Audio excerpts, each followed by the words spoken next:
In the book of Hebrews, there's this really fascinating, almost mind bending idea. What if an entire religious system was just a copy, a shadow pointing to something far more real? Today, we're going to unpack this incredible concept of a heavenly blueprint and its earthly reflection. So let's just start with this big question. What if an entire, incredibly detailed religious system, I'm talking its rituals, its laws, even its physical temple, what if all of that wasn't the destination at all? What if it was just a giant, elaborate signpost pointing to something or, someone else? That's the whole idea we're exploring here. All right, so here's our game plan. We're going to look at the heavenly blueprint first, then the earthly shadow it cast. We'll see how the reality finally arrived, how that completely shifted things from ritual to relationship, and what it all means for worship, both back then and for us today. So our journey really begins with this idea of a divine original, the concept that what was built down here on earth was actually first designed up in heaven. This verse right here, this is our anchor for this whole conversation. It says the Old Testament priests were serving a system that was just an example and shadow of heavenly things. Think about that for a second. When God told Moses to build the tabernacle, his command was super specific. Build it exactly according to the pattern I showed you. It wasn't an original piece of art, it was a faithful copy. And this really gets to the heart of the metaphor. I mean, a shadow isn't the real thing, is it?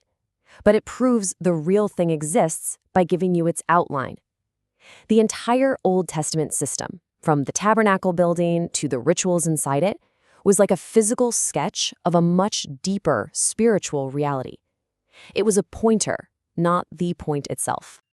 So if that whole old system was a shadow, what did that shadow actually look like? What were all these signposts made of? Well, these were never just random rules. Every festival, every law, every single sacrifice was like a carefully crafted picture. Theologians have a word for them, types. They're basically foreshadows, designed to build anticipation for one specific person, Jesus Christ. And you can see all the components, right? There was a physical tabernacle, this temporary dwelling for God. You had a human priesthood offering sacrifices on behalf of the people. You had the animal sacrifices themselves, a whole bunch of specific laws, and all those annual festivals. Every single piece was another signpost on the road.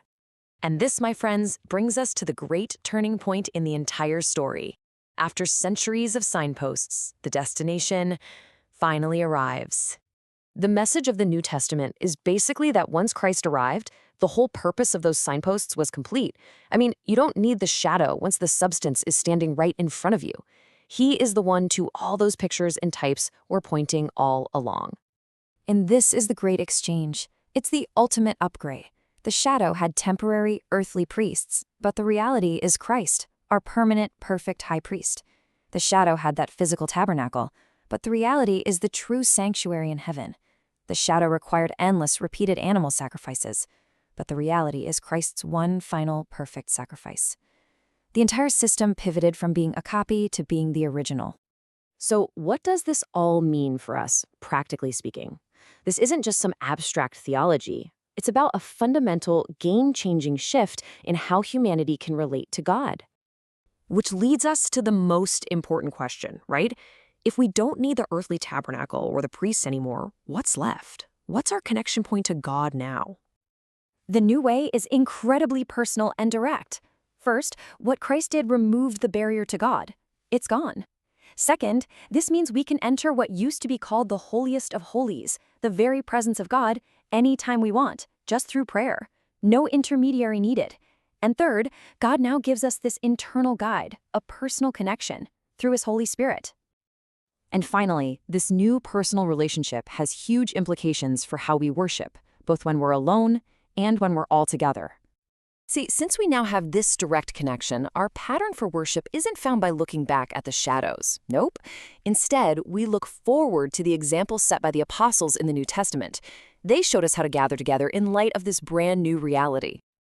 It really all boils down to this. That personal relationship is number one. Our gatherings follow the apostles' example. And what's so powerful here is that while the surface level stuff, like culture and music styles, will always change, the core of how we connect with God, through His Spirit and His Word, is designed to be constant. If you take just one thing away from all this, let it be this. The entire biblical narrative pivots on this monumental shift, from an external, outside-in system of rituals and rules to an internal, living, personal connection with God, made possible through Christ. And that leaves us with a final thought to really chew on. In our own lives and in our worship, are we truly living in the reality of this new relationship? Or are we sometimes tempted to go back to focusing on the shadows, the signposts, when the destination is already here?